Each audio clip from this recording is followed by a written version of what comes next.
Hello, il est 9h du matin, on est samedi et il fait hyper moche. Voilà, on va passer la journée ensemble. On va se préparer et direction la salle de bain.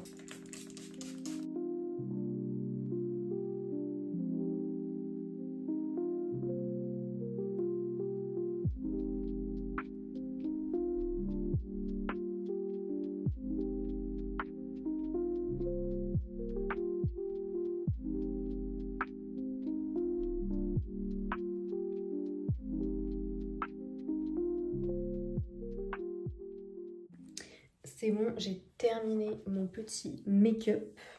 J'espère que ça donne bien.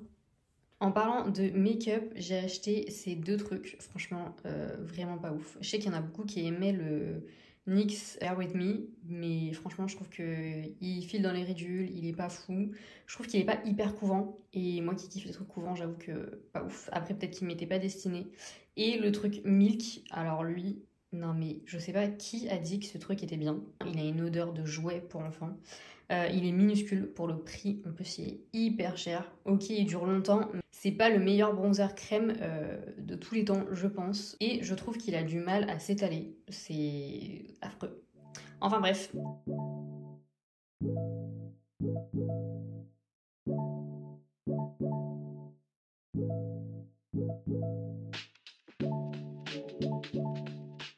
Bon, j'ai allumé la lumière parce que franchement ça faisait un peu peur à voir à cette luminosité. Et je pense que même la qualité est vraiment pas fou. Quand il fait moche comme ça, c'est affreux. Et voilà, aujourd'hui j'ai mis ça. C'est un truc très simple. J'ai un jean qui vient de chez Stradivarius. Je vais vous montrer un peu la coupe en bas, j'aime trop. J'ai un haut qui vient de chez Mango. Voilà, qui est comme ça, qui est assez simple. Franchement j'aime trop. On est trop bien dedans. Et puis voilà quoi. Franchement, j'aime trop ce jean. Je l'ai fait retoucher. J'adore ce côté genre évasé. Et d'ailleurs, j'ai un autre jean. Je sais pas si je le fais retoucher ou si je laisse tel quel. Parce qu'en fait, vous allez voir, il est très long, mais je peux le retrousser et je trouve que ça fait sympa. Il vient de chez Stradivarius. C'est un jean très très connu. C'est le D77. C'est celui-ci. Il vient de chez, comme je vous ai dit, Stradivarius. Et du coup, je vous parlais de justement ce bas. En fait, je peux les retrousser. Ça fait un petit style, franchement moi j'aime bien, je trouve ça trop kiki. Bon là sur la vidéo je sais pas si ça donne aussi bien qu'en vrai, j'en sais rien. Mais moi personnellement j'adore ce petit côté un peu retroussé. Et je cherchais aussi un jean qui ressemblait un peu à ça. Vous avez la version du coup détroussée avec une paire de talons à bout pointu, franchement j'adore. C'est vraiment ma came ce genre de truc où limite ça recouvre vraiment tout ton pied. Et on voit juste du coup le talon et juste la pointe de votre chaussure. Avec des talons à bout pointu, de toute façon c'est toujours une bonne idée. Et je trouve ça, mais genre, trop joli, franchement. J'adore le style. Enfin bref, je sais pas si je le fais retoucher, si j'en rachète un autre, si j'en rachète une autre couleur, parce que j'ai vu qu'il y avait 10 000 couleurs. Je sais même pas s'il est encore en vente en réalité. Justement, je sais pas si vous connaissez des marques pour les petites, sans que ça fasse enfant, la Reine des Neiges et compagnie. Enfin bref, vous voyez de ce que je veux dire.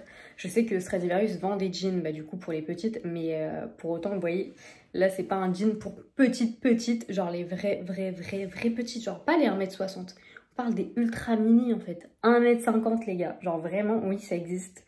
Et c'est la galère, c'est vraiment la galère. Donc si vous connaissez des marques ou même des marques sur les hauts, etc. Franchement, dites-le moi et j'irai checker ça et pourquoi pas je passerai peut-être commande pour voir si vraiment ça donne, si ça respecte un peu le truc de la femme de 1m50. Voilà.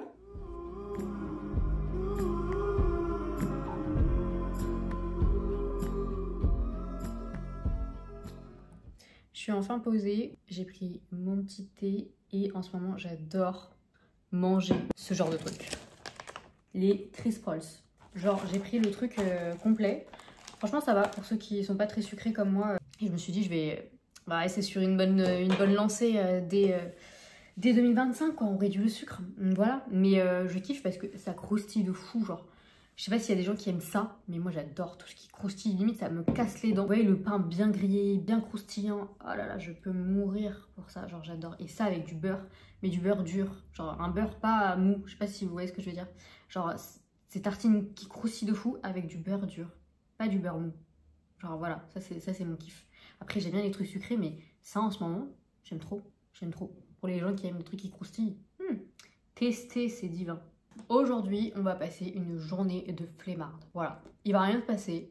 Il y aura des trucs hyper chill. Franchement, j'ai prévu de ne rien faire. Voilà, ma passion c'est ça. Si vous attendez à ce que je fasse des choses tous les jours, sachez que non. Non, ça va être tranquille. Je vais vous faire une petite démo de ce que je kiffe. Vous prenez une petite tartine comme ça, bien croustillante. Et vous mettez un beurre doux. Je sais qu'il y en a qui aiment le beurre demi-sel et tout. Mais moi j'adore le beurre doux. Peu importe lequel. Paysan breton, on s'en fout. Et vous prenez une petite lichette. Genre, vous voyez un petit truc comme ça, dur, comme ça. Vous attendez pas que ça fonde, genre. Vous le mettez dessus. Et genre, faut que ça ressemble à ça. Et ça, vous le mangez.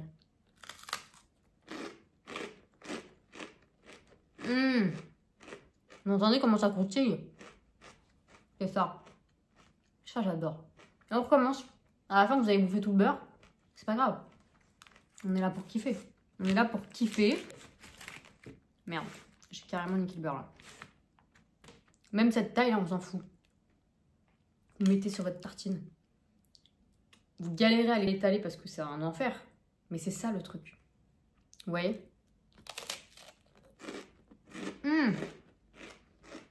Ça, je peux mourir pour ça. Je sais pas si vous entendez comment ça croustille.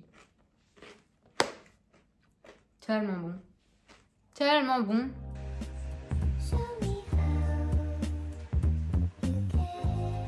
Une mode en ce moment depuis 2-3 ans qui est de faire son vision board. Moi, ça me fout la gerbe. En mode, c'est très bien et tout, les gens ils trouvent la motivation de déjà de le faire et de visualiser un peu l'année qu'ils voudraient avoir et de se motiver à faire des choses pour pouvoir les réaliser l'année qui suit. Mais je trouve ça grave stressant. Moi, personnellement, déjà faire un vision board, ça me stresse de ouf. Il y en a qui le font de manière très manuelle et tout, elles vont faire des tableaux qu'elles vont mettre dans leur chambre et tout. Et il y a la version un peu Pinterest, je vais vous montrer après, où vous pouvez faire du collage et ça vous donne un beau vision board. Vous voyez, je parlais de ces vision boards, genre remplis de belles choses, genre vraiment où on se dit on va être consistant, on va manifester, on va voyager, etc. On va se remettre au sport, un peu toutes les belles promesses qu'on se fait chaque année et qu'on respecte pas, bien évidemment. Donc pourquoi je peux partir à ce truc bleu? Je ne sais pas, c'est divin. La discipline, je vous promets que ça là, ce mot est à mettre dans toutes vos têtes. Genre vraiment, il n'y a que la discipline, je crois, qui est vraiment bonne dans la vie. Il n'y a que ça qui vous apporte un peu de réussite, je trouve. Moi, ça me tend cette histoire. Je n'y arrive pas. En soi, je peux trouver ça hyper motivant, mais pour les gens qui ont tendance à se mettre des objectifs, vous savez, toujours très haut, genre en mode des trucs irréalisables, bah du coup, quand vous les faites, enfin quand vous avez passé l'année et que vous n'avez pas réalisé même les objectifs qui paraissent sur le papier tranquilles, mais qui en fait sont remplis de difficultés, je trouve ça hyper démoralisant. Genre moi, ça me met un stress. Vous imaginez même pas. Les vision boards sont grave beaux, les photos sont trop bien choisies, genre j'aime trop. Je trouve ça trop joli à faire, mais je trouve ça hyper stressant. Parce que je me dis, si je les ai pas suivis, moi je vais me mettre dans un down, laisse tomber, ça va être un enfer. Et en plus, je suis en train de repenser à l'année que j'ai suivie, genre l'année dernière. Mais elle était affreuse. Donc si je m'étais mis un vision board en mode ouais, j'aurais fait ci, j'aurais fait ça, je pense que j'aurais vu mes objectifs, je me serais dit mais meuf, va dormir, va hiberner pendant 1 an et puis après va te réveiller et on verra si tu vas être contente. Enfin bref, tout ça pour dire que faut pas se mettre la pression, que votre vision board soit bien, que vous le respectiez ou pas, tout va bien se passer, chaque chose en son temps. Et je pense que pour faire un bon vision board, il faut vraiment pas se mettre la rate au courbouillon. Je sais même pas si ça se dit. Mais en gros, faut pas se mettre de trucs ultra haut placés. Et au moins, il n'y a pas de déception. Et ne pas négliger les petits steps. Parce que je pense qu'il n'y a que comme ça qu'on peut réellement avancer. Et voilà, pas de pression quoi. On va faire un petit rangement.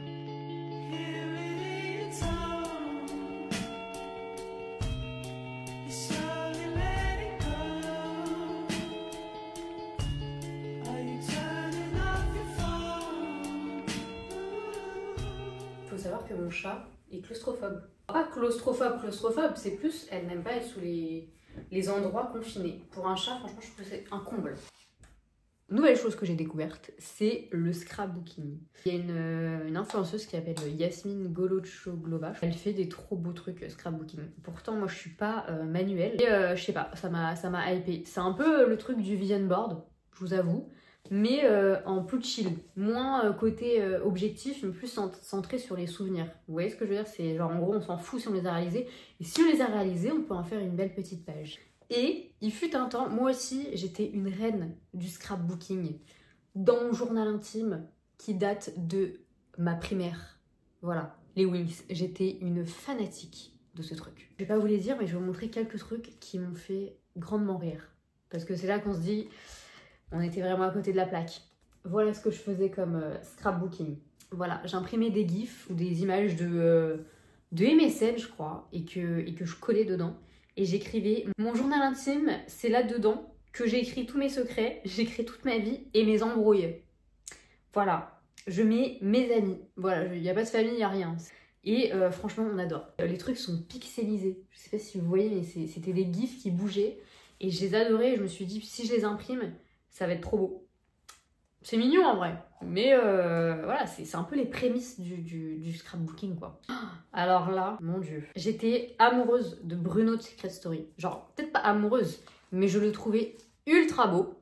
Et j'avais mis ça, cette photo, avec un truc que j'avais trouvé, je sais pas où. Je crois que c'était Tumblr qui avait mis les trucs de Disney, je crois. Je sais pas si vous allez reconnaître, il y a Vanessa Hudgens, Selena Gomez, Chase Crawford. Enfin bref, j'étais une fanatique aussi de Gossip Girl. Mais voilà, mon dieu, Bruno. Le mec est pixelisé. Je sais pas si vous allez voir, mais il est pixelisé, genre. La photo, elle est affreuse. Genre, littéralement affreuse. Et ça, c'était le chat que j'avais quand j'étais petite et qui a fugué. Enfin, qui est parti. Je pense qu'il a dû mourir quelque part. Et c'était archi drôle parce que 2 jours après, on s'est fait cambrioler. Et ça s'est reproduit à 2 fois parce qu'on a eu 2 chats et il s'est passé exactement la même chose. Je sais pas si on était maudits. Mais voilà. Et j'étais une fan de Vanessa Hudgens. Parce que moi, je suis une fan de High School Musical. Et c'était ma vie, et je la trouvais trop belle. J'adorais son style, j'adorais tout, bah même les deux, regardez. Voilà, moi j'étais vraiment, c'était du scrapbooking quoi. Oh, mais bien sûr, Zanessa, Zac Efron et... Oh là là, mais je peux mourir. Mais c'est des photos un peu iconiques, vous voyez, c'est des photos du couple. Il y a des gens qui sont de ma génération, je pense qu'ils vont comprendre, mais elles sont iconiques. Elles sont iconiques. Je lui avais fait une fiche d'identité. Vanessa Hudgens, 20 ans, prise et heureuse. Alors, elle n'est pas célibataire, la petite. Ça fait très peur. En vrai, j'étais grave inventive. Regarde ce que j'avais fait. J'avais un truc en rebond. À l'époque, avec ma soeur, on faisait des trucs comme ça. Vis ta vie en couleur, c'est le secret du bonheur. Mais j'étais... appelez-moi Gandhi, quoi. Enfin, franchement, à tout moment, je suis Nelson Mandela. Là, je sors des trucs de développement personnel. À tout moment, je sors mon livre. Hein. Sachez-le que à tout moment, ça part. Je trouve ça trop cool de garder ces souvenirs d'enfance. Genre... Oh, mais ça, vous voyez ça? Bon, vous n'allez pas très bien le voir. Mais ça, c'est des BD avec une meilleure amie. Je sais plus si c'était elle qui avait fait les dessins, je pense pas. On avait retrouvé une BD et elle avait changé les dialogues. Et en vrai, c'était à mourir de rire. J'adorais cette période. Genre, on créait des BD, c'était tellement drôle. Et elle était hyper inventive et on avait fait une que je perdais à chaque fois. Enfin, parce que mon ordi à l'époque était pas ouf. Sur les Totally Spies. Pour vous dire, à l'époque, il y avait un site Totally Spies. Mais c'est en fait sur ce site-là, vous pouviez vivre un peu la vie de Alex Clover et Sam, et en fait vous pouviez créer des BD, vous pouviez changer le dialogue, etc. Et combien de BD, je pense que j'ai dû tuer l'encre de l'imprimante de mon père avec ça, tellement j'ai imprimé des trucs et que ça voulait pas sortir, parce que les imprimantes, même encore aujourd'hui, c'est un enfer à comprendre. Et on créait des BD à partir de ça avec mon ancienne pote. Et franchement, c'était tellement drôle. Et en fait, je me dis, mais à l'époque, on était grave inventives. Je viens de retrouver un passage sur le catch. J'adorais le catch. Genre SmackDown et Raw, je crois que c'était Raw, un truc comme ça. Et j'aimais trop, je parlais de Cody Rhodes, Randy Orton. Franchement, je trouvais ça tellement cool le catch, je sais pas pourquoi. J'adorais le catch. En 2009, j'adorais le catch, sachez-le. Dans mon truc Wings, il y a des trucs de catch. C'est vraiment mes 2 salles, 2 ambiances, quoi. C'est tellement drôle de relire tout ça. Et à quel point les problèmes paraissent si insignifiants, mais dedans semblent si importants. Bien évidemment, j'ai eu un tas de journal intime. Je sais pas si vous êtes au courant, mais Diddle revient. Et j'avais des autocollants que ma cousine m'avait offert dans son taf à l'époque. J'aime trop. Et ça, c'était Galopi. Je l'aimais trop. Je rêvais de faire de l'équitation à l'époque, donc je peux vous dire que j'ai des chéris ces petits autocollants. Et je suis trop contente que ça revienne sur le marché parce que je vous dis, moi j'ai déjà eu des feuilles et tout, mais j'étais pas la go qui avait un classeur. J'avais pas assez de feuilles pour faire un classeur. Je peux vous dire que je vais le devenir. je vais le devenir. Genre vraiment, là, s'ils commercialisent des feuilles, des autocollants et tout, mais je vais tout prendre. Je vais tout prendre, sachez-le.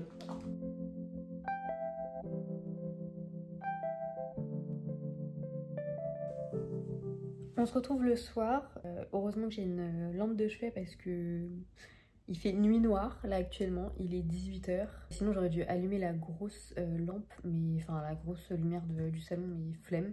Je voulais vous parler d'une série et d'un film que j'ai vu là dernièrement. Vous allez me dire je sors d'une grotte, mais dans mon dernier vlog j'ai dit que je regardais la série Lost. Et du coup je l'ai enfin terminé. Ça d'ailleurs les deux choses dont je vais vous parler, j'ai fait 2 TikTok par rapport à ça et je sais pas trop quand est-ce que je vais les partager, mais au moment où ça sera le cas, n'hésitez pas à échanger avec moi. En tout cas pour ceux qui sont intéressés par le sujet. Lost, je l'ai terminé et j'ai tellement de questions. J'ai tellement de questions sans réponse. Il y a tellement de potentiel genre pour cette série. Genre je suis dégoûtée de la fin. La dernière saison, c'est un peu bizarre quoi. On a l'habitude des flashbacks. On est dans 2 réalités. Pour ceux qui ont suivi la série Lost, savent de quoi je parle.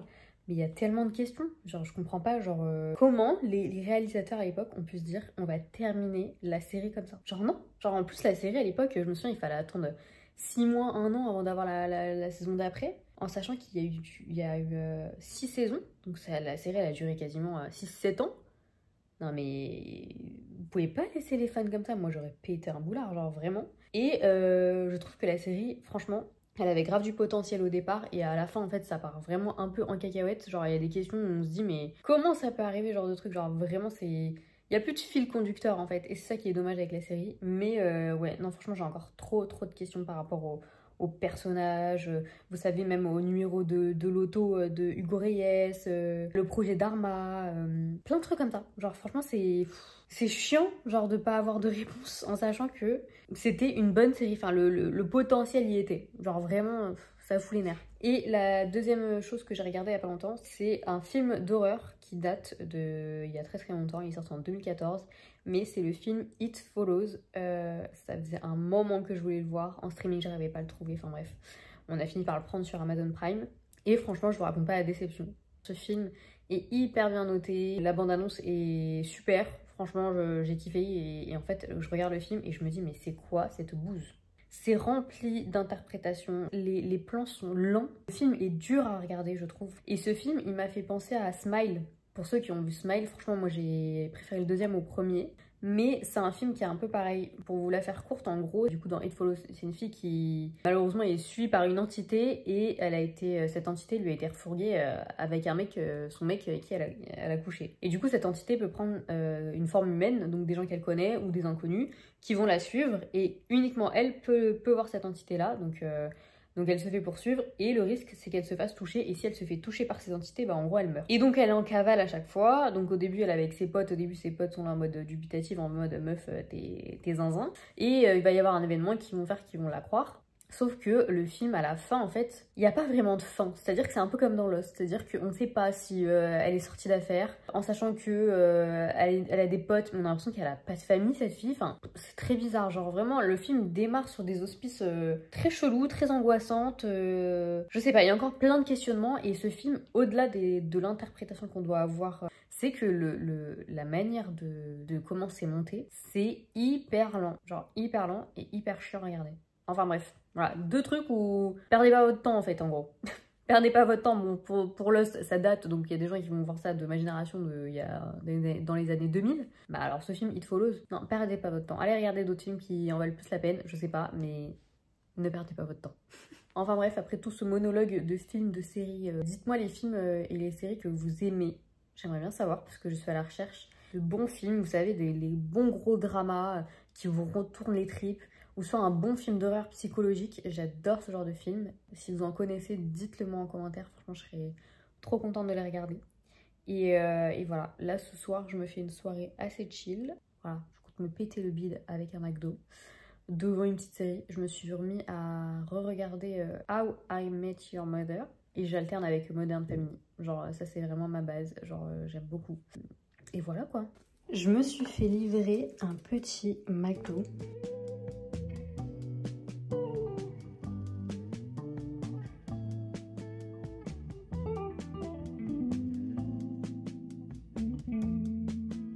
J'ai pris un petit McChicken avec des nuggets et un cheeseburger. Aujourd'hui, j'ai faim. J'ai très faim. Il fallait foutre des frites partout. Je regrette l'époque où le McDo avait encore des boîtes. Parce que depuis qu'ils ont changé ça, ils ont mis ça dans des sachets. Je trouve que les burgers ont vraiment une sale gueule. Franchement, c'est affreux. C'est vraiment dommage. Sur cette fin de journée, je vous dis à la prochaine pour une prochaine vidéo. Et je vous fais des bisous.